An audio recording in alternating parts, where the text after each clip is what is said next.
예, 오늘 우리 하나님 말씀, 특별히 오늘 사도행전 잠깐 쉬고 창세기 6장 15절 말씀을 중심으로 노아 홍수와 방주에 대한 이야기를 여러분들에게 전해드리도록 하겠습니다. 네, 창세기 6장 15절 제가 읽어드리겠습니다. 내가 만들 방주는 이러하니 그 길이는 300규빗, 너비는 50규빗, 높이는 30규빗이라. 아멘. 하나님 아버지, 어떤 사람들은 노아의 홍수가 정말 사실이냐 아니냐라는 것으로 서로 따지고 싸우고, 노아의 방주가 뭐 발견이 됐니 아니니 그런 것을 가지고 또 호기심을 가지고 또 논쟁을 하기도 합니다. 중요한 것은 하나님 그 일을 통해서, 그 메시지를 통해서 하나님께서 우리에게 말씀해 주시려고 하는 것이 무엇인지를 우리가 깨닫는 것입니다. 이 시간에 하나님 은혜 주셔서 우리가 노아의 홍수를 통해서 앞으로 우리가 이제 이 세상을 살아갈 때에 어떻게 살아가는지에 대해서 깨닫게 하여 주시옵소서. 예수님 이름으로 기도했습니다. 아멘. 예, 노아 홍수의 전과 그리고 노아 홍수 이후에 무슨 일이 일어났는지를 우리가 좀 살펴보는 것이 굉장히 중요합니다. 혹시 여러분 이런 얘기 들어보신 적이 있나요? 그 노아의 방주로 추정되는 물체가 그 옛날 이름 터키, 요즘 튀르키예라고 부릅니다. 그 터키에 있는 아라라산, 아라트라산이라고 하기도 하고요. 뭐 발음상의 차이가 있습니다. 거기서 발견됐다. 라는 그런 이야기입니다. 바로 이제 이 사진인데요. 혹시 보신 적 있고 들어보신 적이 있는지 모르겠습니다. 어떤 조종사가 이제 비행기를 타고 가다가 하늘에서 보니까 이런 게 보였다는 거예요. 위성으로 봐도 이런 게 이제 보이고, 그렇게 얼뜻 보면은 이렇게 약간 배 모양하고 좀 비슷하게 이렇게 좀 생겼죠. 그런데 이슬람 국가인 그 튀르키예가 이것이 노아의 홍수의 그 잔해물로 추정된다고 주장을 하는 사람들한테 이제 그것이 이게 그 발견이 되는 게 싫어서 그걸 감추려고, 왜 그랬겠냐면 아마 추정컨대 기독교에 득이 될 것 같아서, 자기들은 이슬람 국가니까, 그래서 탐사와 발굴을 못하게 막고 있다. 그래가지고 여기를 가서 조사를 제대로 하지 못한다. 이런 식의 이야기를 혹시 여러분 교회에서 특강이나 뭐 이런 걸 통해서 누구한테 들으셨는지 모르겠습니다. 그런데 이런 말들은 다 사실이 아닙니다. 그 이슬람에서도요, 노아 홍수에 대해서 중요하게 생각합니다. 코란에도 나와 있고요. 그래서 코란에는 이제 노아가 누후라는 사람으로 이름이 나오는데, 실제 이제 뉴스나 AI에서 물어보면요, 여기에 많은 탐사와 발굴이 있었습니다. 그런데 이제 의미 있는 뭔가 증거라고 할 만한 그런 것들을 사실 찾지를 못했습니다.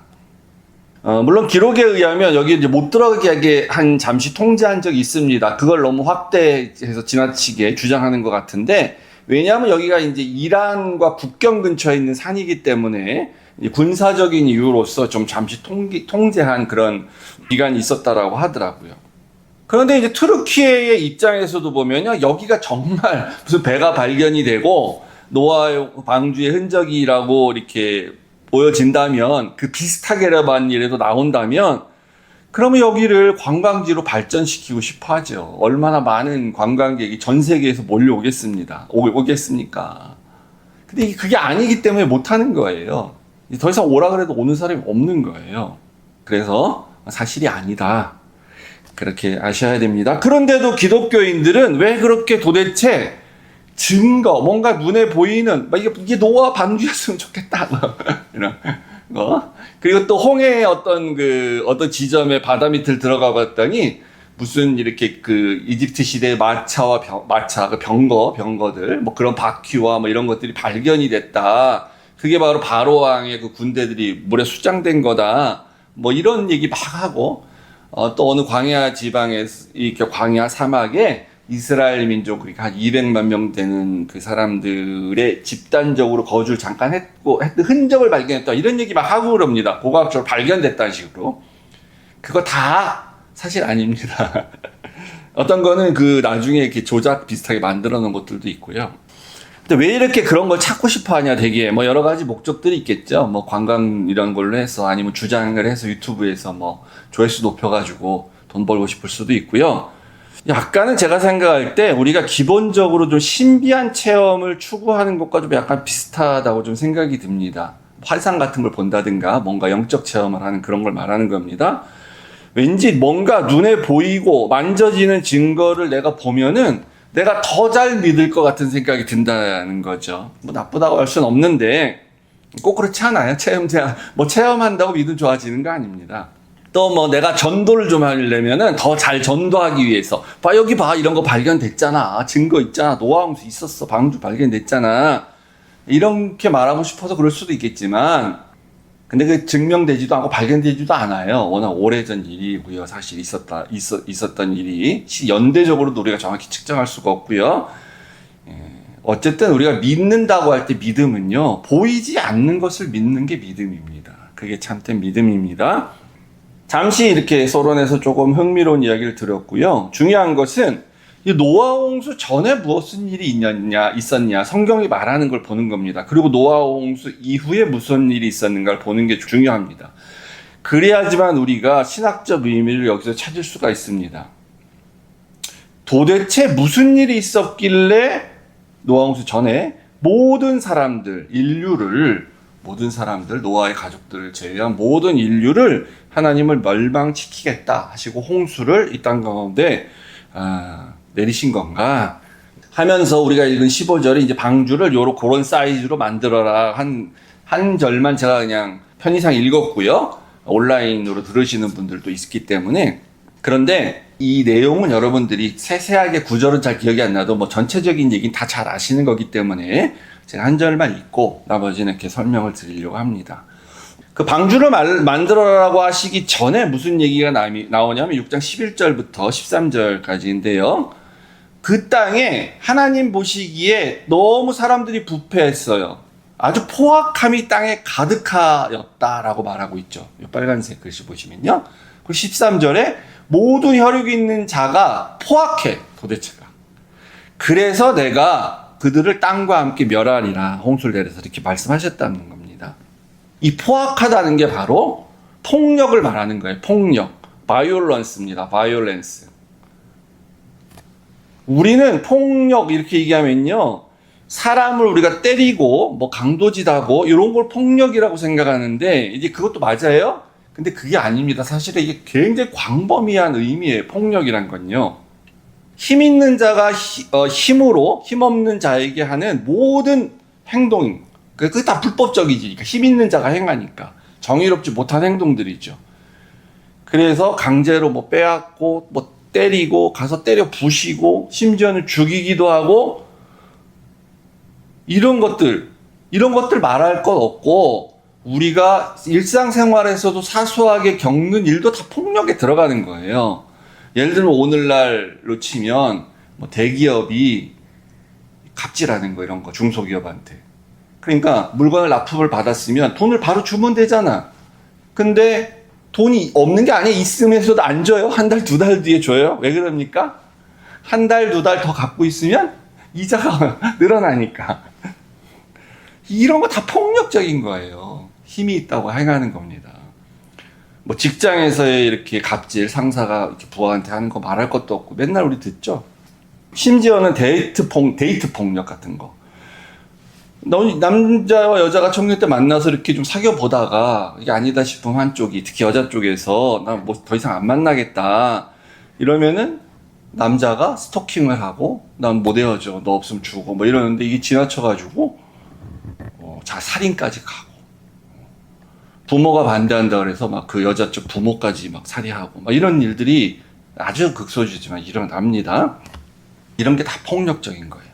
인종차별도 마찬가지입니다. 우월하다는 인종이 하등하다는 인종을 차별하는 거잖아요. 이게 일종의 다 폭력이에요, 전부.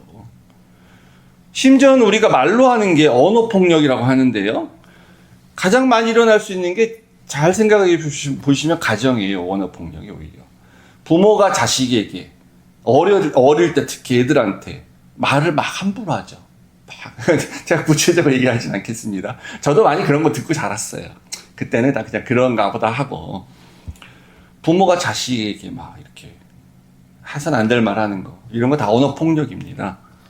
그러니까 사도 바울은 자녀를 노엽게 하지 말라 이런 얘기 하지 않습니까? 손으로 뭐 때리고 그러지 않아도요, 말로 폭력을 행하는 거예요. 언어 폭력. 심지어 교사가 아이들에게 학교에서, 반대로 부모가, 요즘은 이런 게 더 많죠. 부모가 교사에게, 민원인이 공무원들에게 너무 시달려서 공무원들이, 이게 다 폭력적인 행동인 거죠. 너무 불필요한 조장과 욕을 하고, 그러니까 이제 클레임, 막 요청이 너무 많은 그런 거. 정치적인 조롱, 이런 거 아주 우리나라에 너무너무 많죠. 뭐 미국도 마찬가지고요. 근데 가장 나쁜 짓은 그거예요. 사회적으로 피해를 본 사람들한테 언어적 조롱을 행하는 겁니다. 행동도 조롱적인 행동할 뿐만 아니라 말로써, 온라인상에서 이렇게 글로써, 연예인들에게 막 댓글 테러하고, 요즘은 뭐 손님이 이제 종업원한테까지, 이렇게 소비자가 서비스하는 사람한테까지 막 언어적으로나 물리적으로 폭력을 하는, 이런 것들이 이제 커지면 진짜 폭력을 행사하고, 진짜 살인을 하고, 진짜 뺏고 불법적으로 그런 일 하는 거죠. 이런 게 다 이게 폭력적인 겁니다. 이게 다 폭력이에요. 그래서 이제 세상이 그랬다는 겁니다. 이때 세상에도 그런 게 너무너무 그냥 일반적으로 만연하고 살았던 거예요. 이게 그러니까 거의 지옥과 다름없는 세상이죠, 사실은. 더 앞으로 가면 6장 1절부터 3절까지 이제 한 가지에 대한 그런 예가 나와요. 사실은 이게 어떻게 보면 대표적인 예라고 할 수 있습니다. 당시에 가장 폭력적인 어떤 행동, 죄를 하나 꼽으라면 아마 이게 대표적인 얘기가 되지 않겠냐는 거예요. 이게 되게, 왜냐하면 성폭력과 관련된 성적인 여성에 대한 그런 거거든요. 그냥 읽어서는 잘 모르는데 자세하게 보시면 됩니다. 그래서 1절부터 3절 무슨 일이 있었냐면, 이제 사람들이 많이 이제 땅에 번성하기 시작할 때 그들에게서 딸들이 났다, 이렇게 이제 말하고 있죠, 1절에. 근데 하나님의 아들들이라는 사람이 사람의 딸들을 보고 아름다워 보이니까 자기들이 좋아하는 모든 여자를 아내로 삼는지라, 이렇게 말하고 있습니다. 여기서 이제 하나님의 아들들은 누구고 사람의 딸들은 누구냐, 이제 거기에 대한 신학적 논쟁이 있는데, 하나님의 아들들은 천사들이다, 타락한 천사들을 말하는 것이다, 뭐 이렇게 하는 주장도 있습니다. 근데 그렇지 않습니다. 왜냐하면 천사들은 결혼하지 않습니다. 예수님이 그랬잖아요. 부활할 때는 장가도 안 가고 시집도 안 가고 하늘에 있는 천사들과 같을 것이다. 천사들은 결혼하는 존재가 아니에요. 그런데 만약에 천사라고 해도 문제가 있죠. 왜냐하면 그러면 하나님의 아들들이 잘못한 거잖아요. 천사들이 잘못한 거잖아, 그러면. 그럼 심판을 받아야만 하는 원인이 천사인데, 심판의 대상은 사람이야. 사람들이 다 죽어야 돼. 그 말이 안 되는 거예요, 그러면. 이상한 거잖아요. 그래서 이 하나님의 아들들은 누굴 말하는 것이냐? 그거는 바로 이렇게 부모가 자기 모습을 닮은 어떤, 우리가 아기를 낳으면 그 아기를 뭐라고 합니까? 그 자식이라 그러죠. 나를 닮아서 낳기 때문에 내 자식인 거예요. 나의 아들, 내 딸이라고 하죠. 그래서 창세기 5장 1절에서 3절까지 보시면요, 그런 개념에서 하나님의 아들들을 설명하고 있습니다. 우리 다 알다시피 하나님께서 창조하실 때에 사람을 만들지 않습니까? 그때 하나님이 1절에 보시면 하나님이 사람을 창조하실 때 하나님의 모양대로 만드셨다. 하나님 형상대로 만드셨다는 거예요. 그 사람이 누굽니까? 이제 아담과 하와잖아요. 3절에 보시면 아담이 130세에 자기 모양 곧 자기의 형상과 같은 아들을 낳아서 이름을 셋이라 했다. 아벨이 죽고 가인에 의해서 그 다음에 셋째로 낳았던 아들이 낳는데 이름을 셋이라고 했어요. 근데 그 셋이 누구냐? 자기의 형상과 같은 아들이라고 얘기하지 않습니까? 그래서 하나님의 형상으로 낳은 혹은 만들어진 창조된 이 사람이 누구냐면 아담이에요. 그리고 아담의 형상으로 이제 태어난 사람이 누구냐? 셋입니다. 그러니까 셋은 누구예요? 하나님의 형상이지, 결국은. 하나님, 아담, 셋 이렇게 되잖아. 그래서 셋은, 그리고 셋의 후손은 하나님의 형상대로 지어졌다라고 말을 하는 거예요, 상징적으로. 그럼 그 사람들이 누구냐? 타락한 가인의 후손이 아니라 새롭게 태어난 셋의 후손으로 난 후손들, 그 사람들은 여호와의 이름을 부르고, 그러니까 제사도 드리고 예배도 드렸다고 볼 수가 있겠죠. 그 사람들, 그래서 하나님의 이름을 불렀던 사람들, 하나님의 형상을 다시 회복한 그 후손들을 말하는 겁니다. 그리고 그럼 사람의 딸들은 누구냐? 반대적 개념으로 하나님의 형상을 상실한 사람들이죠. 하나님의 형상을 상실한 가인의 후손들을 말하고 있는 겁니다. 아니 그러면 뭐 셋의 후손이 가인의 후손의 여자랑 결혼하면 안 되나요? 할 수도 있죠. 그게 뭐 그렇게 큰 문제인가요? 모든 인류가 멸망을 당해야 할 정도로 그게 큰 죄입니까? 오늘날로 치면 신자들이, 우리 교회 다니는 사람들이 불신자들과 뭐 결혼하기도 하잖아요. 근데 막 너무너무 많이 해. 막 이렇게. 아주 그냥 막. 했다 하면 불신자라는 결혼해 막. 그러면 그게 홍수로 심판받아야 할 정도의 죄악인가요, 그게? 그게 아니겠죠, 당연히.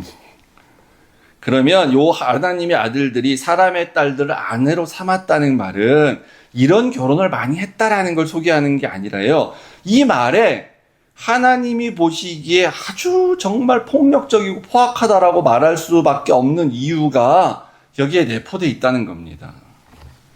그걸 우리가 좀 찾아봐야 되겠죠.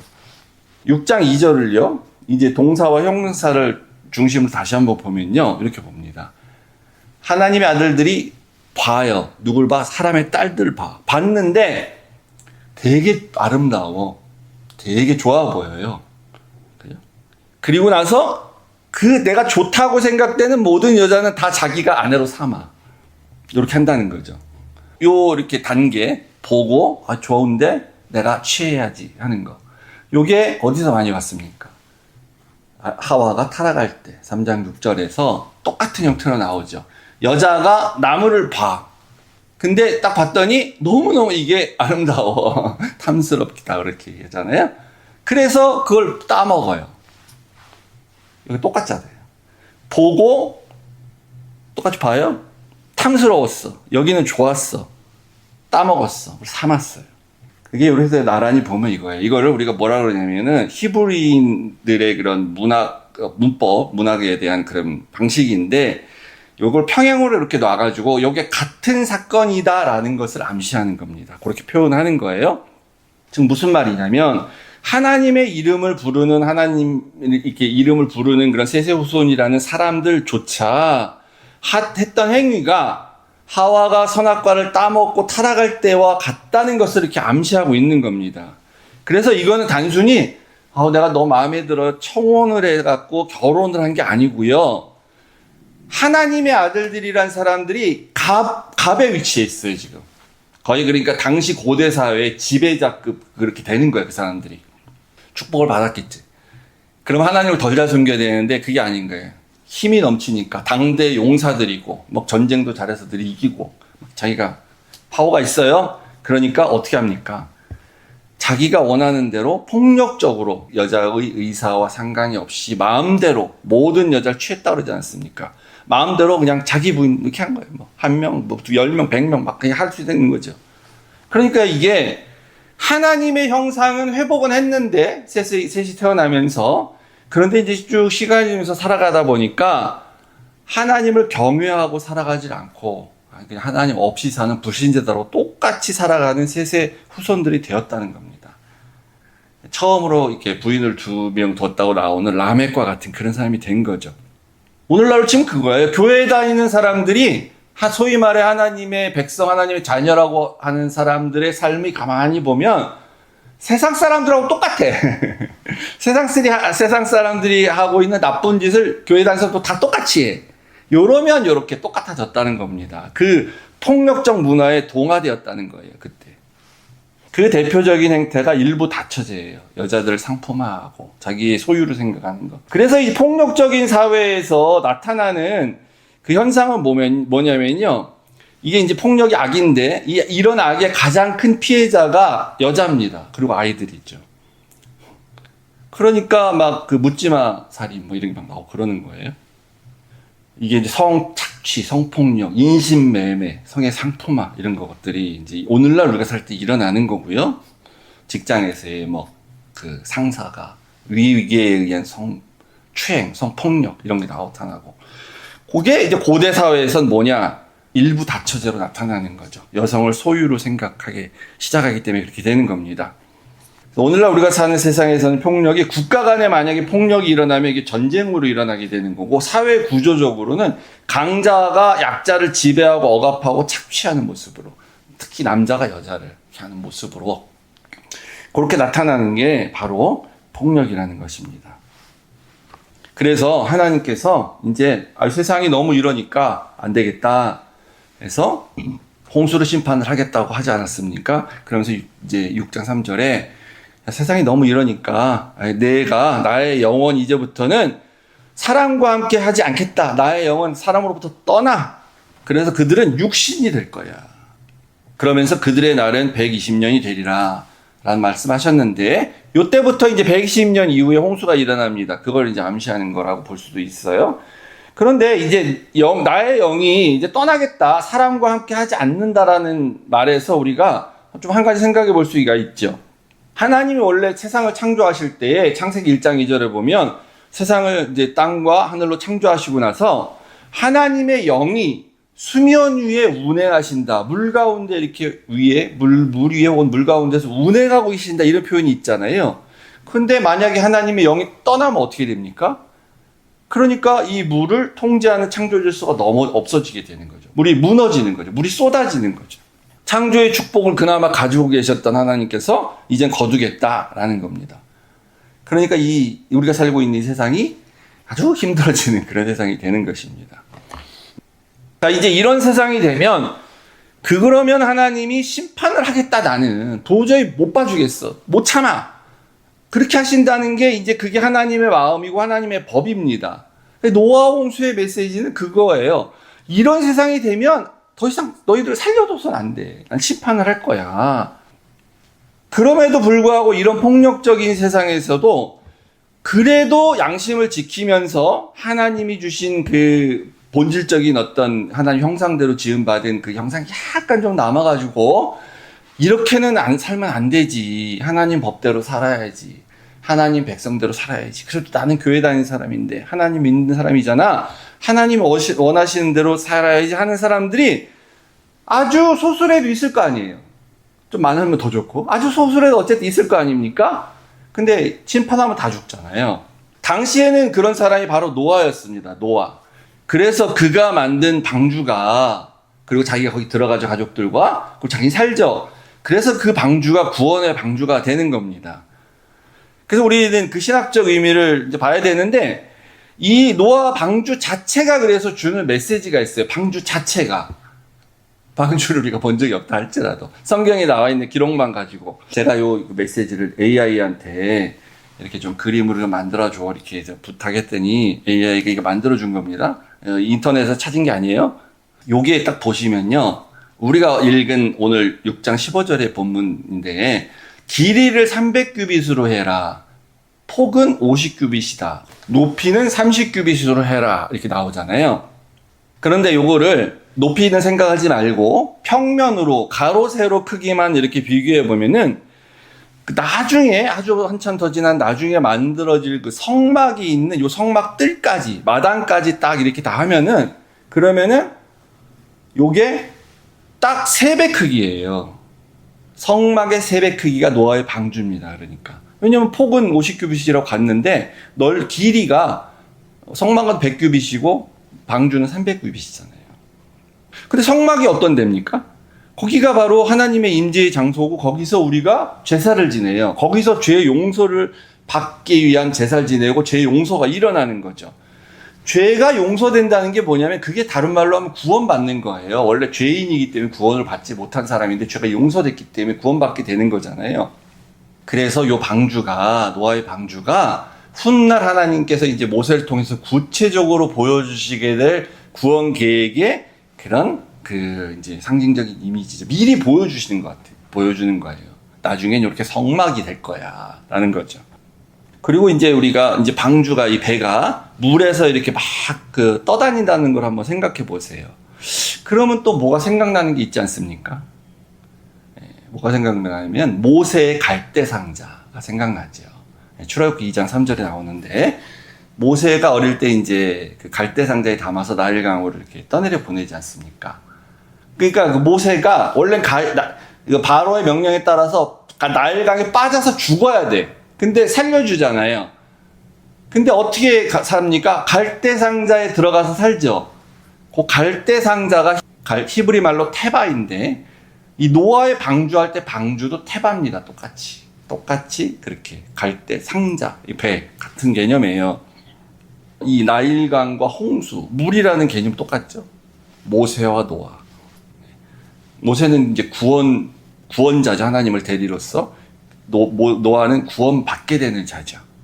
모세가 갈대상자에서 목숨을 이제 건지고 이렇게 살게 되면서 그게 바로 이스라엘 백성들의 구원의 시작, 은혜의 시작, 출애굽을 나중에 하게 되잖아요. 그 시작이 된 것처럼 노아와 노아의 가족들이 방주에 들어가서 살 생명을 좀 유지하고 나서 나중에 이제 방주에 나온 이후에 그것도 그러니까 그 개념에서 보면 하나님의 구원의 그 역사가 시작되었다 이렇게 볼 수 있는 거죠. 하나님의 은혜가 시작되었다라는 겁니다.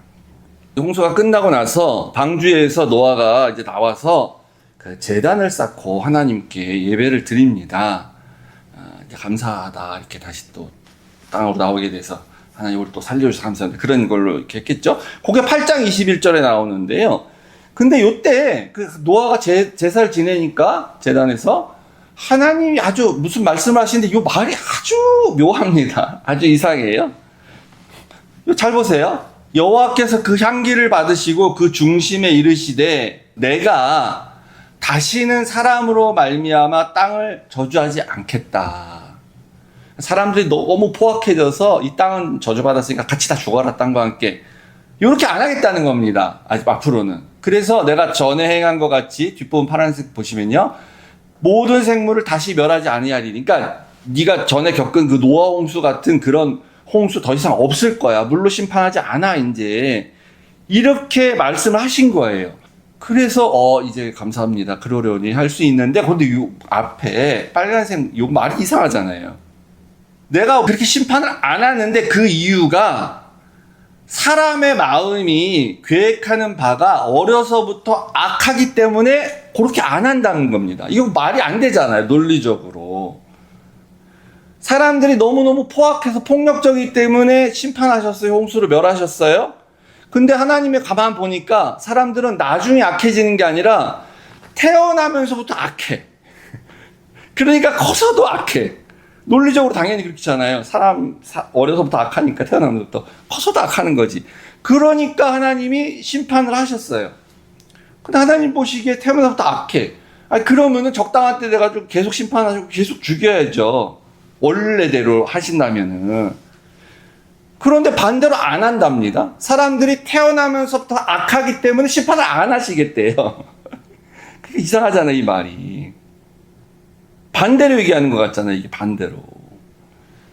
그러니까 요거는 이렇게 봐야 되는 거죠, 반어법으로. 너희들 마음대로 살아, 난 모르겠어. 이런 뜻이 아니고, 죄를 짓든지 말든지 죽이고 살리고 너희들께 알아서 살아. 이런 게 아니고, 요건 안 한다는 데 강조가 있는 게 아니고요. 그러니까 그러면은 뭐 이런 말이냐? 물로 심판을 이번에 했으니 다음은 이제 불, 지진, 뭐 하늘에서 불벼락 떨어져서 심판하시고, 오늘날 이게 시대가 훨씬 지나서 오늘날 같으면 이제 핵폭탄 터뜨려서 심판하겠다. 그런 뜻이냐? 그런 게 아니고, 요거는 안 한다는 데 강조가 있는 게 아니라요. 이 방법으로는 안 한다는 겁니다. 이 방법으로는. 그래서 나는 다른 방법을 내겠다는 거예요. 사람들은 그렇게 살아갈 수밖에 없는데 어려서부터 악하게 태어나니까 그러면 내가 이거 아무리 심판해봐야 소용이 없으니까 내가 다른 방법을 내서 너희들이 죽지 않게 심판받지 않게 바꿔보겠다라는 그런 표현인 거죠. 그러니까 무슨 방법으로 그렇게 되냐. 용서하시면 되는 거예요. 하나님 용서하시면. 죄를 용서하시면. 그럼 그게 구원받는 거예요. 그래서 제사제도를 주신 거예요. 죄 용서 받을 수 있는 제사제도를. 회개할 수 있도록 해주신 거. 그럼 구원 받는 거예요. 근데 그걸 안 하면 어떻게 된다? 그러면 홍수로 심판받지는 않지만 심판을 받는 거예요. 홍수로는 심판하지 않으신다고 하셨으니까. 그러면 이제 사람들이, 당시의 사람들입니다. 당시의 사람들이 이렇게 하나님 말씀해 주셨어요. 앞으로 내가 홍수로는 심판 안 할 거야. 이렇게 말했는데, 그걸 어떻게 믿을 수가 있겠어요? 말만 해갖고. 정말 하나님 심판 안 하실까? 못 믿으면 어떻게 됩니까? 그러니까 빠져 죽지 않기 위해서 높은 데로 올라가자. 바벨탑을 쌓자. 이렇게 되는 건데, 믿을 수가 없잖아. 말로만 해갖고는. 아니, 무슨 도장 찍은 이렇게 계약서나 언약서 같은 거 한 장 정도는 이렇게 보여주셔야 그나마 그게 법조력이 있다라고 하면 그걸 믿는 거죠, 우리가. 담보가 있어야 믿는 거지, 법적으로. 그 내용이 이제 나오는 게 구체적으로 9장에 나오는 것입니다. 이게 이제 홍수 이후에 일어난 일이에요. 그래서 홍수 일어난 이후의 일을 좀 봐야 되는데, 이제 다시는 멸망시키지 않겠다고 하시면서 보여주신 것이 이제 12절부터 나오는 거예요. 그래, 내가 증거를 좀 주겠다. 새로 세우는 언약의 증거는 이거야 하면서 보여주셨는데, 그게 뭐냐? 무지개다, 이런 거. 이게 내가 도장 찍어서 너희한테 보여주는 계약서, 언약서야. 그게 뭐냐? 무지개다. 이렇게 말씀하셨습니다. 무지개. 이 무지개가 도대체가 뭐길래? 이거 자연현상 아닙니까? 이게 어떻게 언약이 되죠? 근데 무지개라는 말이 이제 재밌습니다. 원래 히브리어는 캐세트라는 말인데, 캐세트라고 하는데, 요게 우리말로는 무지개라고 번역이 되지만, 요게 원래 뜻은 활이에요, 활. 그게 왜 활이겠습니까? 하늘에 보면은 무지개가 이렇게 뜨잖아요. 활 거꾸로 이렇게 뒤집어 놓은 것처럼 보이죠. 그래서 활이라고 부르는 거예요, 무지개를. 우리는 무지개라는 예쁜 이름으로 보이는데, 우리나라 말이 너무 예쁘지, 그러니까. 영어도 그래서 레인보우잖아요. 보우가 활 아닙니까? 비 온 뒤에 뜨는 활, 레인보우. 그게 어떻게 보면 히브리 언어랑 좀 더 비슷한데, 그러니까 노아의 후손들은 이제 비가 다음에 또 올 때마다 아마 걱정을 했을 겁니다. 이거 또 큰 홍수가 나가지고 이거 심판받아갖고 이거 또 죽는 거 아니야? 세상이 멸망되는 거 아니야? 이렇게 걱정했겠죠. 근데 막 계속 올 줄 알았는데 비가 어느 정도 그쳐. 그러면서 하늘에 구름이 뭉게뭉게 있는 사이에 무지개가 이렇게 딱 뜨는 걸 보게 됩니다. 그래서 무지개가 뜨면은 하나님께서 심판을 홍수로 안 한다고 하셨지, 그렇게 알라는 거예요. 그래서 이걸 이제 신학적으로 볼 때는 이 사람들이 그 전부터 무지개를 봤으면, 저건 옛날부터 있었던 건데 저게 뭐야? 아무것도 아니지, 이렇게 생각했을 거 아닙니까? 그러니까 아마 이때부터 처음 본 게 아닌가라고 이제 생각을 하는데, 이 과학적으로 들어가면 이제 논란의 여지가 있습니다. 그렇게까지 생각하실 필요는 없어요. 어쨌든 하나님이 그게 증거라고 말씀하셨어요. 무지개가 증거예요. 도대체 무지개가 뭐길래 그 심판의 채찍질이 아닌 그 무지개로서 태어나면서부터 악한 인류를 도대체 어떻게 바꾸신다는 겁니까, 도대체. 그래서 이 14절에 내가 구름으로 땅을 덮을 때 무지개가 구름 속에 나타나면을 이제 히브리어 말로 직역을 하면 이렇게 되는 거죠. 활이 구름 속에 나타나면 이라는 거예요. 활이. 무지개인데 활 모양처럼 생겼기 때문에. 그렇게 해서 봤을 때 이제 활이 뭐냐, 도대체 활이 이제 당연히 무기인데요. 요게 성경에서도 하나님의 무기로 나타납니다. 그래서 구약 표현 중에 보면요, 주께서 활을 꺼내시고 화살을 쏘셨다. 이런 식으로 많이 등장해요. 하나님의 무기로 등장하는 겁니다. 요셉의 활은 굳세며 이런 말 있잖아요. 근데 우리가 알다시피 요셉이 언제 활 쏘고 돌아다니는 거 보신 적 있어요? 다윗도 아니고. 그러니까 요거는 하나님이 함께 하셔서 자신을 공격하는 사람들이 하나님의 활로 요셉을 지켰다, 그런 뜻으로 쓰이는 겁니다. 그래서 이 활이 하나님의 무기인데 또 다른 것을 상징을 해요. 이것이 오실 메시아, 하나님의 영광의 형상, 그런 어떤 형태로도 여러 군데서 많이 쓰이게 됩니다. 무지개가 예수님을 상징하는 걸로 많이 쓰이게 돼요. 근데 이제 무지개가 모양이 어떻게 되어 있습니까? 향한 방향이 어디예요? 하늘을 향하고 있죠. 당연히 지구가 둥글기 때문에 이렇게 생기는 건데, 활이 하늘을 향하고 있다는 게 뭡니까? 이 무기가 하나님이 계신 곳이라고 상징되어 있는 하늘을 향하고 있다는 거예요. 즉 자기 자신을 향하고 있다는 거죠. 그래서 이게 되게 이중적인 의미가 있는데, 그러니까 요걸 내가 너희한테 주는 언약이라고 했을 때는 이런 거죠. 내가 만약에 내가 약속을 정말 안 지키면, 그러니까 이건 반드시 지키는 약속이라는 뜻이에요. 그러면 너희들이 이 활을 하늘로 쏴라. 내가 막겠다. 내가 그런 스스로를 저주한다는 약속입니다. 그러니까 반드시 지킨다는 거죠.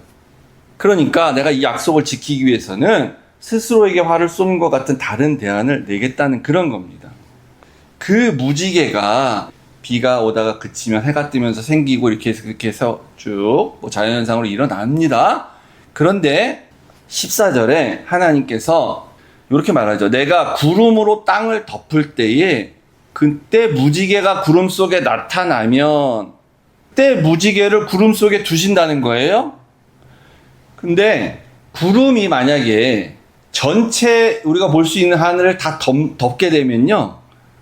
땅을 다 덮을 정도로 구름이 꽉 끼게 되면은 무지개는 생기지 않습니다. 우리 다 아는 거잖아요. 무지개는 비가 오다가 일부 구름이 있고 해가 날 때만 뜨는 거예요.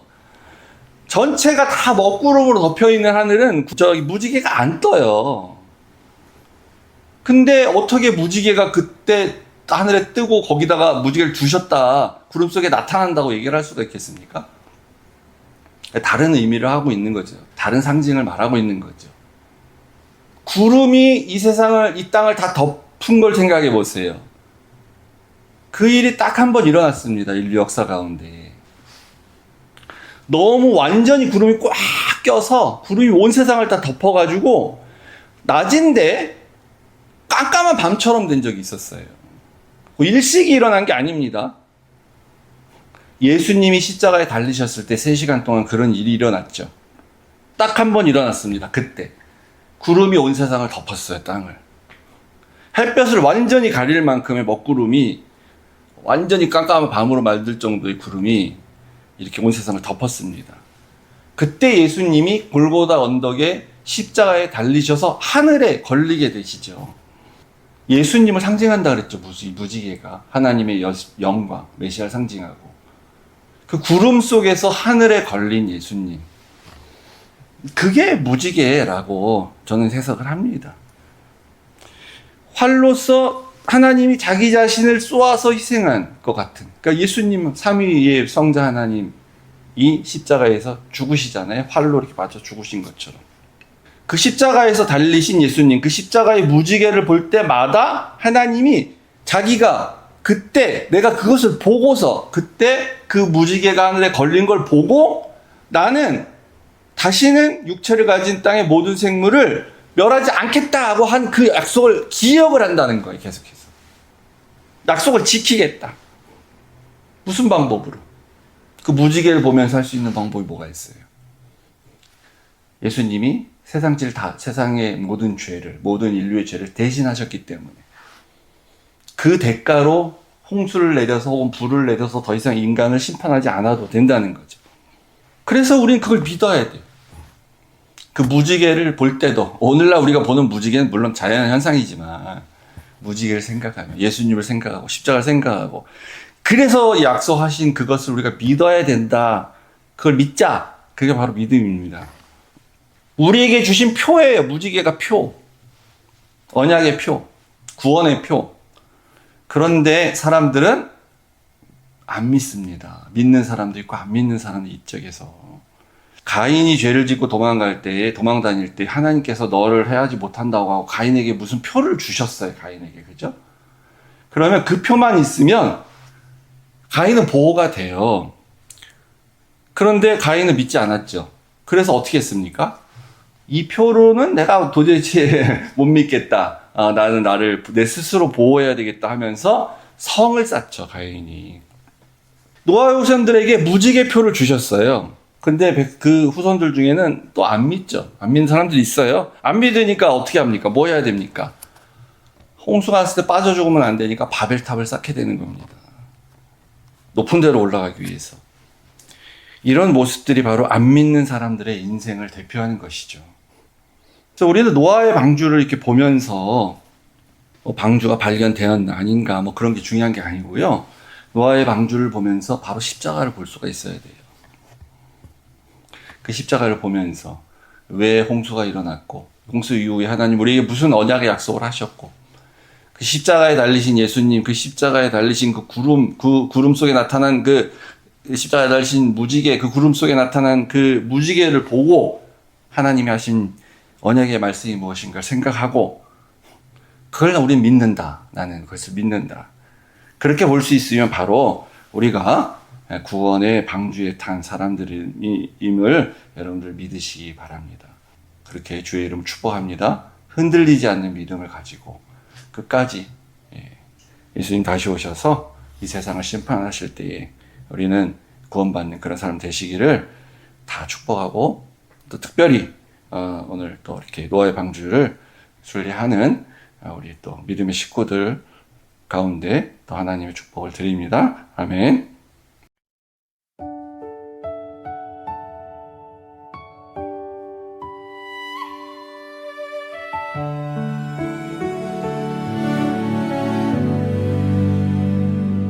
내가 가는 길을 몰라도 그분의 손이 나를 이끄시네. 파도 위 흔들리는 내 마음도 주님의 품 안에 잠들리라. 나는 노아의 방주처럼 하나님의 바람에 맡기네. 나의 뜻은 멈추고 주의 뜻이 흐르게 그분의 시간 속에 나를 띄우시네.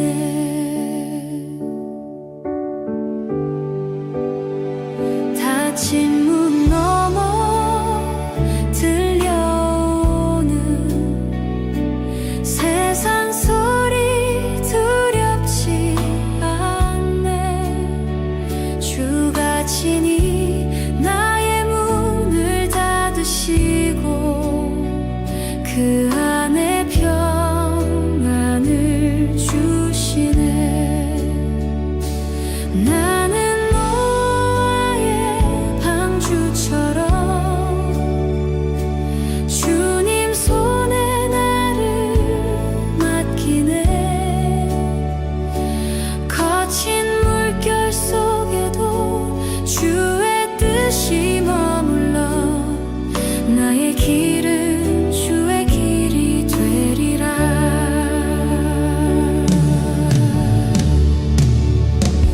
목적지 몰라도 두렵지 않네.